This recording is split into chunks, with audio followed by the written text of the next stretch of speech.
নমস্কার। আজকে আমি বানাবো তিলের বড়া। তো এই যে সাদা তিল, দেখুন আমি তিলটাকে শিলপাটায় বেটে নিয়েছি। তিল, রসুন আর কাঁচা লঙ্কা। মিক্সিতে আমি বাটিনি, কারণ মিক্সিতে বাটলে মানে বের করতে অসুবিধা হয়। এই জন্য আমি শিলপাটায় বেটে নিয়েছি।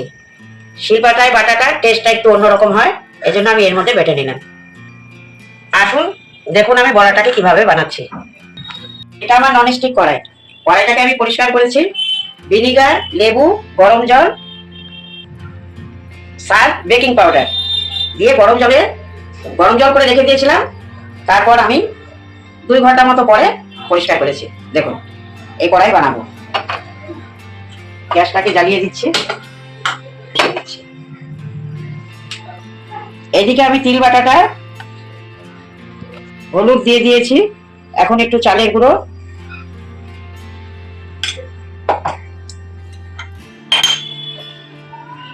এবার একটু নুন দিয়ে দিচ্ছি, মিলিয়ে নেব। আর আমি কিন্তু এটা সাদা তিল বেটেছি। তিল বাটাটাকে আমি ভালো করে মিলিয়ে নিচ্ছি। লঙ্কার গুঁড়ো আমি দিলাম না, কারণ আমি কাঁচা লঙ্কা দিয়েছি বেটে। এদিকে আমার কড়াই গরম হয়ে গেছে। এবার আমি তেল দিয়ে দেবো। তেলটা আমি সাদা তেল দিচ্ছি।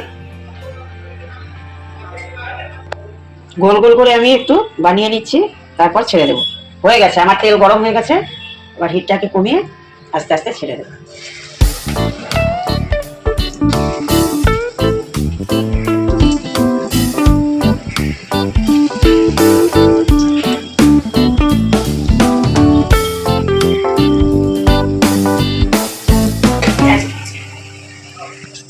একটু ভাজার পরে আমি উল্টিয়ে দেখব।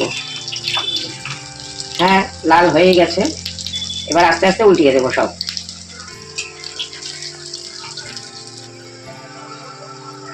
এ পাশটা আমি উল্টিয়ে দিলাম, এবার ওই পাশে হবে। তারপর একটু হিটটা কমিয়ে দিয়েছি যে একটু আস্তে আস্তে হোক, তারপরে লাল হলে নামিয়ে নেব। ও পাশে আমার ভাজা হয়ে গেছে। এবার একটু আস্তে আস্তে নেড়ে দেবো, তারপর নামিয়ে নেব।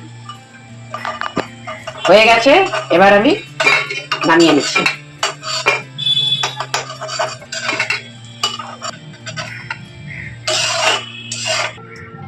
দেখুন আমার তিলের বড়া হয়ে গেছে। আপনারাও বানিয়ে খেয়ে দেখবেন, ভালো লাগবে।